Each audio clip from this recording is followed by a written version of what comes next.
मैं कैसे शिकवा करूं, वो नादान है बहुत। मैं कैसे शिकवा करूं, वो नादान है बहुत। उदास करके मुझे खुद भी परेशान है बहुत। कहने को वो मेरे करीब दर है लेकिन कहने को वो मेरे करीब दर है लेकिन फासले अब तक हमारे दरमियान है बहुत। वो नए जख्मों के निशान न देख पाएगा, वो नए जख्मों के निशान न देख पाएगा।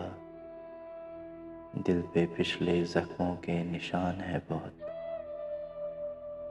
बीच भंवर से भी निकल कर क्या मिला, बीच भंवर से भी निकल कर क्या मिला। खामोश साहिलों पर तूफान है बहुत।